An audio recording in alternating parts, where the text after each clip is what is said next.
Well, that is the sunrise in my side view mirror as I head down Interstate 40. I'm just close to Dixon. Got up this morning about 5:15, got on the road about 5:45, and we are headed to Bible Grove. And I don't know what all we're going to get done today. It's going to be kind of hot. It's only 74 degrees right now. It's beautiful outside. It's very clear sky. And traffic is light, obviously.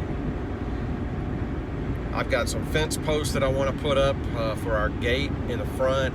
I brought the trailer with me. I'm going to bring back as much firewood as I can. We're going to start having to haul some firewood out of there. I've got a lot, and so I think many of the trips that I take from now on, I'm going to take a trailer down and bring a trailer load back. Which is great because I got a pizza oven and I'll cook all that up this winter in the pizza oven, I'm sure, and out on my porch, and that's awesome. And but I've got a lot of cleanup to do. I got the chainsaws freshened up yesterday. I went to the steel store and spent $350 and got new chains. I got new bars. Got a freshen up kit for the engine, so new gas pickups and air filters and new spark plugs, and I think they're all running great. They've gotten to where they just wouldn't cut. There's some wood down here called ironwood. It's a type of cedar, and there's quite a bit of it, and I think what I've done is impatiently tried to cut this ironwood with muscle and just let the bar get too hot, and it just scorched them. And what happens with those bars, I don't know if you care, but if that groove that the chain rides in, if that metal distorts anyway due to heat, then it won't hold the blade straight up and down to cut like it's supposed to. So it'll cut along pretty well, and then all of a sudden it just stops. So that's what mine was doing.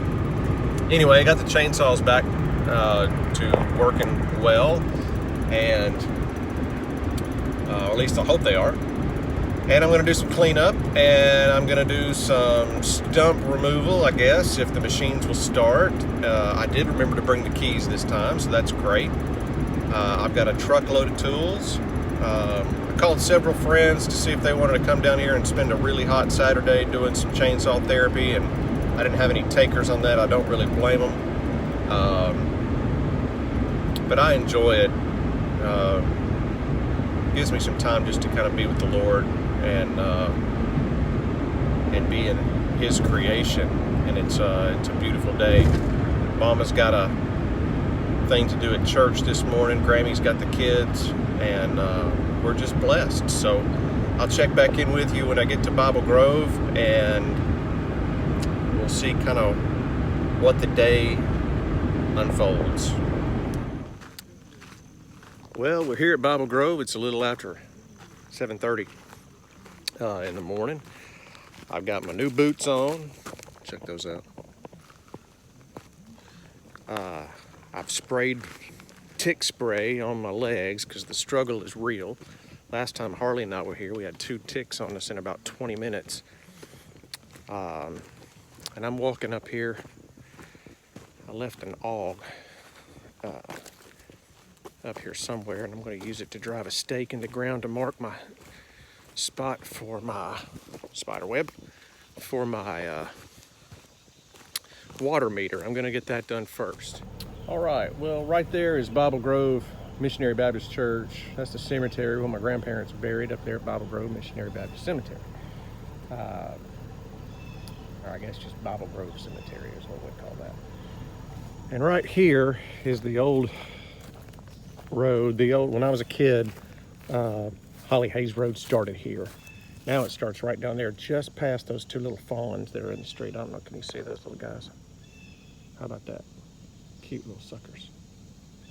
Brand new. There they come. There they go. Still got the speckles on them. So Mama's got to be close by. Yeah, anyway, okay.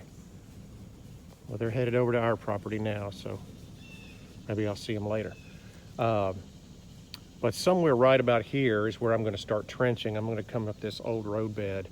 I believe my neighbor has a water line somewhere on this side of this opening, because this is the old road that would have been here, I believe, when they built his place. So I want to make sure I stay as far off of that as possible.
Okay, well, after a considerable amount of work, because this is an old roadbed, and it's literally crusher run just below the dirt right here. I've got my water meter stake in the ground right here. I have no idea how far into there they'll place it, and I'll just call them and let them know. Basically, that's as close as I could get a stake in the ground, but anywhere in here would be fine. I would just want it to that side, to the left side of that opening, so we'll come up the road and not get into Gary's water line. But I would assume Gary's water line is right here. That's what I'm hoping for. They don't have any way. The water department in Lexington has told me they don't have any way to locate his water line to make sure that I don't dig into it. There's no wire in it or any locator that they could guarantee is there. So it's just kind of hope and pray you don't mess it up. Of course, anything you break you can fix, but I mean, I wouldn't even know where you could, if I tore into a water line, how I would even turn the water off. So we got some of that to deal with. Anyway, water meter stake is placed, and we're on to the next thing. Everything's still here. It looks good. It's nice and cool out this morning. Man, it feels great. It's quiet back in here. I'm gonna fire up the machines and see what happens, and load up some of this firewood onto the trailer and take that home today, and just do some general cleanup stuff, labor today. That's it.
All right, well, that's a full load. I don't want to go down the road with any more than that. These little 10-foot trailers are pretty squirrely, so I'll strap that down. And if it gets squirrely, I'll stop on the side of the road and unload part of it. But I'm going to pull this on out and get it ready to go. It's about 10 o'clock, I think, and starting to get pretty hot. I'm going to drag up my fence post that I want out front. I may take the ditch witch out there and work on locating those and maybe even stick them in the ground just to get a look at it. Then come back and clear some stumps. Till I get so hot I'm going to go home. I don't know. All right, phase 1. Phase 2, let's see. Stakes in the ground, firewood collected. On to phase 3.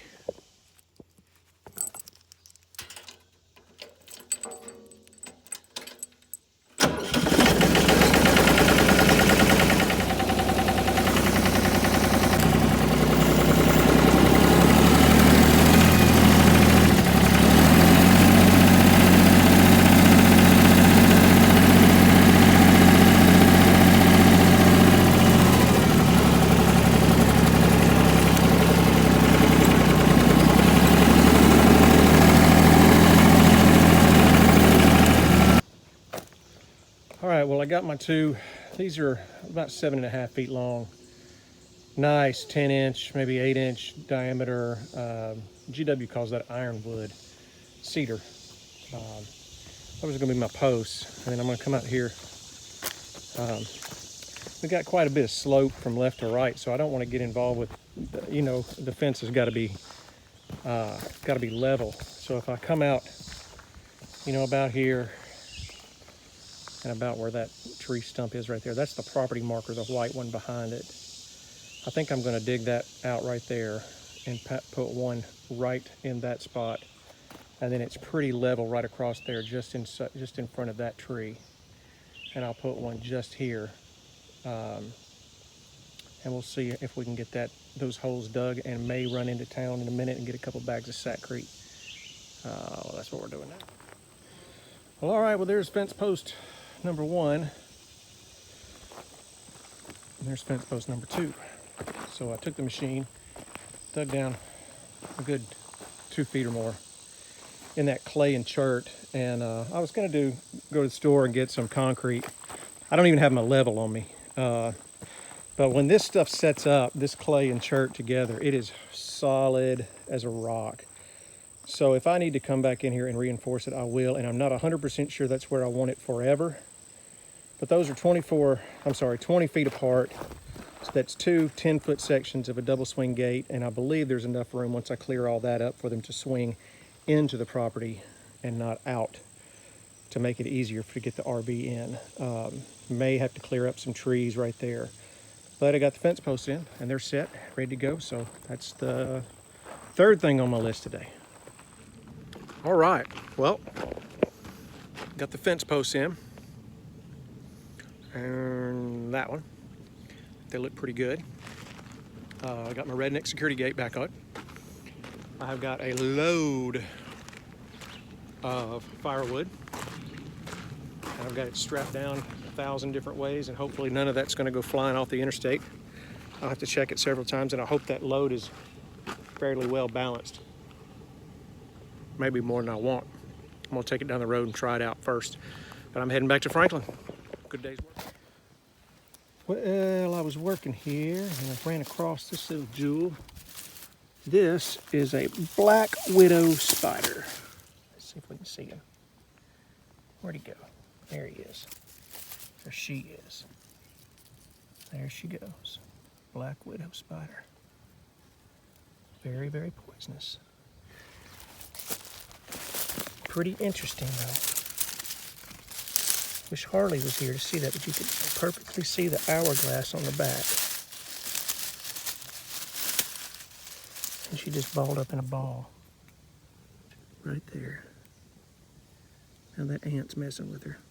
But I saw her from up there. I saw that red on her back. And I knew that's what she was. So Harley, Ruby, when you're down here, And be real careful that you don't get in the middle of any of those guys. Let's see. Pretty sure that's a black widow. Now, that one's got little hearts on her back, and I think she's supposed to have a hourglass shape. So maybe that's some sort of variety of spider that is kin to the black widow. I don't know. I don't think I'll make friends with her and find out.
Coming up the driveway, I was able to get the trailer in here. I went ahead and put my stake in the ground there. That's where my power is going to run to. So when I meet the engineer out here, this is going to be our place to point to, or pretty close. Maybe back over into the woods just a little bit once I clear all this, but this is going to be close enough for